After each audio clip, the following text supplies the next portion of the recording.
when people say, you believe that Bible, but I'm a man of science, and unless you can prove it to me scientifically, I just can't believe that.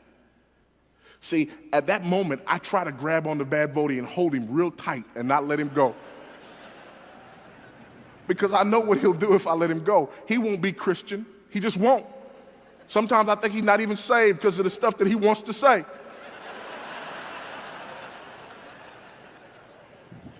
Because I would be gentle with the people. Bad Vody wouldn't even be gentle. He'd say, you.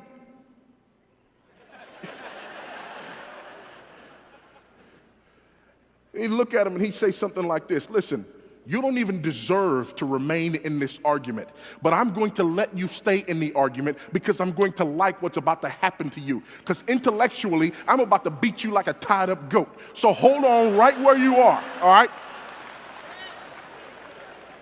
How are you going to sit here and tell me you're a man of science and you'd believe it, if I, proved it to you scientifically?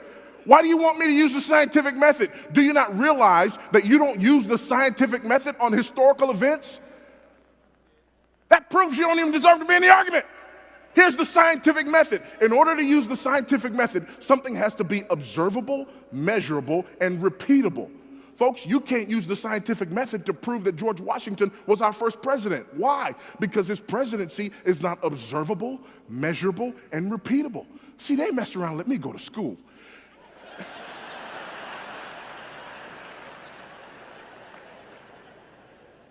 You don't use the scientific method there.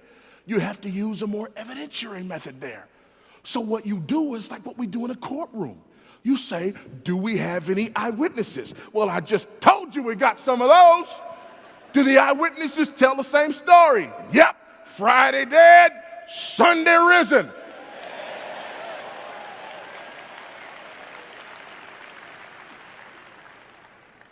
They say something's going to happen, and it happens exactly the way they said.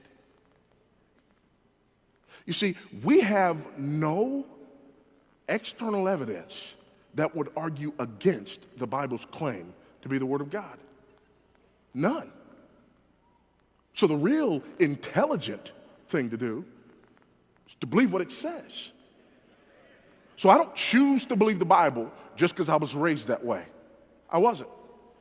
I don't choose to believe the Bible just because I tried it and it works for me.